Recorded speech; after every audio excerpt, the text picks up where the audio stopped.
ఎన్నికల్లో తమకి వచ్చిన మెజారిటీని చూసి ఎవరూ తల ఎగరవేయొద్దని మైన్స్ అండ్ ఎక్సైజ్ శాఖ మంత్రి కొల్లు రవీంద్ర నేతలు పార్టీ శ్రేణులకు విజ్ఞప్తి చేశారు. ఆర్ఎండ్బి అతిథి గృహంలో కూటమి నేతలతో భేటీ అయ్యారు.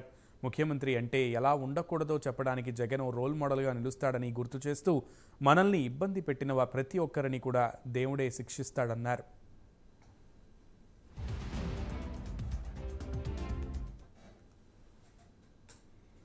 ప్రతి ఒక్కరు కూడా బాధపడ్డారు కాబట్టి 50,000 ఓట్ల మెజార్టీతో ఈ రోజు మనకి గెలిపించారంటే అది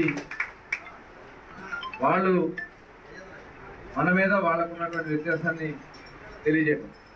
అంటే 65% ఓట్లు మన పడినాయి. మన ఎన్నికల్లో కేవలం 33% మాత్రమే వాళ్ళకి ఓట్లు వేశారు.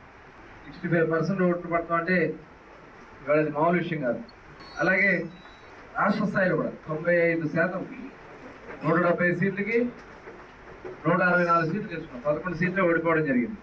అవి కూడా మెజార్టీలు చూడండి, రాష్ట్ర వ్యాప్తంగా కూడా మెజార్టీలు, భారీ మెజార్టీలు 70,000, 80,000, 90,000, 90,000, 96,000 మెజార్టీలు. అంటే పార్లమెంట్ సభ్యులకు వచ్చే మెజార్టీలు అసెంబ్లీలకు వచ్చినాయి అంటే ప్రజలు ఎంత విసిగిపోయారనే దానికి ఇవాళ రాష్ట్రం అంతా కూడా ఒక నమూనా. ముఖ్యమంత్రి అనేవాడు ఎలా ఉండకూడదు అనే దానికి ఒక రోల్ మోడల్ ఎవరు?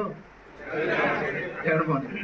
ఈ నియోజకవర్గంలో ప్రతి ఒక్కరు కూడా బాధపడ్డారు కాబట్టి 50,000 ఓట్ల మెజార్టీతో ఈ రోజు మనకి గెలిపించారంటే అది